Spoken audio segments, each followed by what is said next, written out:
una visión de la España de las autonomías. Si alguien cree que esto es una... No creo yo que el principal problema de España sea este, pero, insisto, si hay alguna proposta de Podemos que obligaron al Gobierno a presentar este proyecto de ley. ¿Alguna cosa más? Sí. Buenas tardes, presidente. Quería preguntar, porque la semana pasada... Que Lugo-Santiago, que tiña que estar finalizada esa autovía no ano 21, dimensión para a depuradora de Soutomayor, 390.000 euros.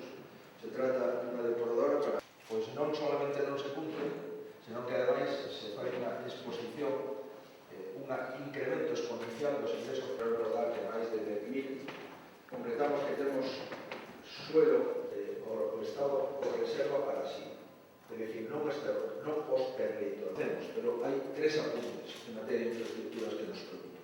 Se confirma o bloqueo. Buenas tardes. Eu queria preguntar cal é a súa opinión sobre a proposta de descentralizar...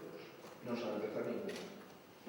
Autovía Vigo-Porriño, 100.000 euros, comprenderá. Ningún frente contra nadie. Y esta reunión no se hace contra nadie. Al contrario, esta es una reunión que tenía oraciones. Algunas de ellas ya fueron concretadas en el día de hoy en el debate de Estado de Economía. Por fin, o Ministerio aceptou no mes de xuño e modificou o Real Decreto. Ese Real Decreto agora permite ampliar o plazo das débedas que se poden cubrir coas cuantías do fondo e permitir o emprego das axudas para compensar as perdas contables. Pois, de acordo con estes novos requisitos, volvemos a sacar 134 millóns de euros ampliables para este cuarto plan de rescate que recolla as últimas modificacións introducidas polo Goberno Central para ver se así somos capaces de inxectar realmente os autónomos ou as empresas as necesidades obxectivas de axuda directa e incondicionada para disminuir o impacto da crise. Vamos a ampliar ata o 30 de setembro o período para imputar as débedas financiadas con estas axudas, por tanto, todas as débedas ata o 30 de setembro dos sectores que están chamados a este plan de rescate poden presentarse.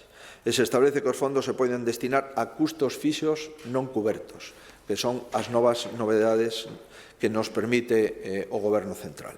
Ben, vamos a ver se así podemos recoller, insisto, porque levamos solo 5.900 solicitudes frente ás 80.000 que se presentaron ante os planes de rescate da Xunta, a ver se somos capaces de investir ben o diñeiro e que este diñeiro chegue realmente aos autónomos e ás empresas que obxectivamente o necesiten. Non se trata de gastar máis do que se ten, pero sí se trata de gastar ben o que se ten.